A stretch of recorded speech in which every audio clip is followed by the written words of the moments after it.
Cohen. I'm the co-founder of Mazuma. We're the UK's leading subscription-based accountancy service for small and micro businesses. Now, I've been working with small businesses for over 14 years and have obviously started a business myself. And one of the things that you need to get your head around is, as a business owner, is being able to produce financial forecasts. Anyone who's started a business will probably groan and sigh at the idea of doing a set of financial forecasts. Every business plan, pitch deck and loan application requires a set of financial forecasts, usually comprising a profit and loss, balance sheet and a cash flow forecast looking 3 to 5 years into the future. Now, it's really tempting to see if you can get someone else to do your forecast for you because they can just seem so technical and really quite confusing.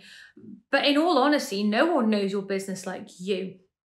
So if you can wrap your head around some of the basic principles, then I think you're going to be able to get your forecast done. And not only that, but you're going to have a really good understanding of your own figures and be able to, more importantly, update them yourself whenever you need to without having to defer to someone else to do it or pay their fees to do it.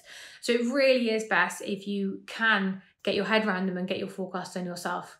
Good news is that there are loads of softwares out there that you can do it, some fancy, some simple, some cheap, some expensive.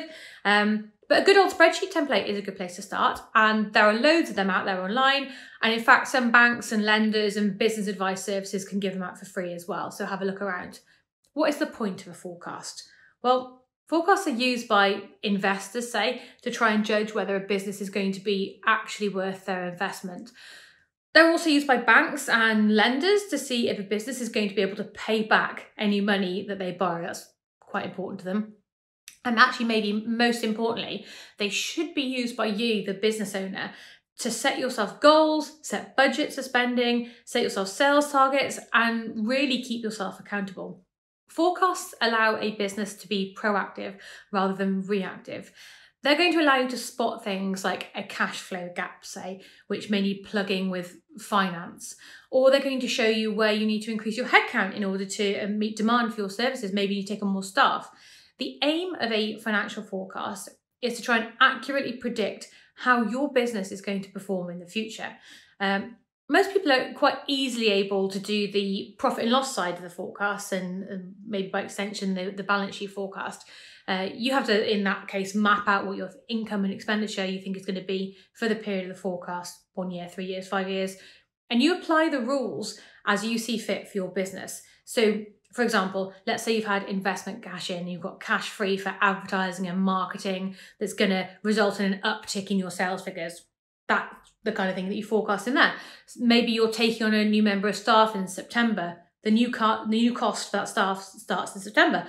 So that's what you're putting into those forecasts. Now, the majority of business owners can quite quickly get to grips with that sort of thing. But cash flow is often where people come unstuck. So let's just have a little focus on that. Your cash flow forecast has to really account for the fact that money comes into and out of the bank account at different times to when these items are accounted for in the profit and loss account. So in a previous video, I've talked about the accruals concept, something accountants use, which is accounting where income and expenditure is accounted for in the period it relates to, not when items hit the bank account. It's in the cash flow forecast that we really see this discrepancy and where this really manifests and people can get unstuck. Essentially, a cash flow forecast aims to predict what your bank balance is going to be several months or even years into the future. And when you put it like that, it's really no mean feat.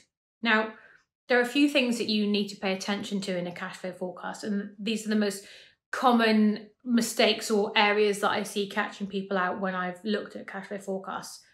VAT payments into or out of the bank account often completely bamboozle people. Here's why. Remember, you only pay over your VAT periodically, not when you collect it. Your cash flow forecast has to account for that. Your VAT liability is going to collect on your balance sheet until it is eventually paid out of the bank. And it's when it's paid out of the bank is when you're going to make it appear in your cash flow forecast. It's a similar case for things like corporation tax. That can be paid up to 9 months after a company's year has ended. So you'll have that figure sat on the balance sheet as a creditor for quite a while before you see it leaving the bank, and then subsequently seeing that as an entry on your cash flow forecast. Okay, so you're also going to need to factor in more day-to-day stuff like debtor and creditor days, which are the more day-to-day operational stuff. Debtor days are how long on average it takes for you to receive the money for work you've invoiced. Now, it might be straight away if, say, you've got a PDQ machine, but it might be 30 days away. Lots of people have 30-day credit terms on their invoices. So you'd account for the sale in your profit and loss account 30 days before you actually receive the money for it. And you put it in your cash flow forecast, assuming that is that people pay you on time. On the flip side are the creditor days, and that's how long it takes you to pay the people that you owe money to. So again, if you don't have to pay a bill for 60 days from its date of issue, say you've got very generous 60-day credit terms, you're going to see a difference in the timing of that item appearing on your profit and loss account for the date of the invoice or when you receive the goods or services versus when you actually pay that bill and the money leaves your bank account 60 days later. So all of those factors have to be taken into account when you produce a cash flow forecast, which is why it can be one of the trickier forecasts to wrap your head around. So what's the best way of dealing with this really?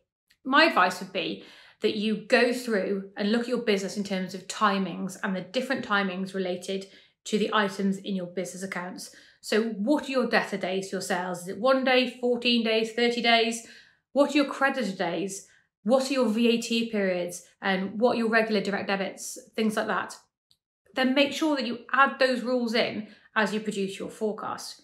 Now, good news is that rules like that can be really easily programmed into a spreadsheet or into any software that you use, which is going to make your life an awful lot easier.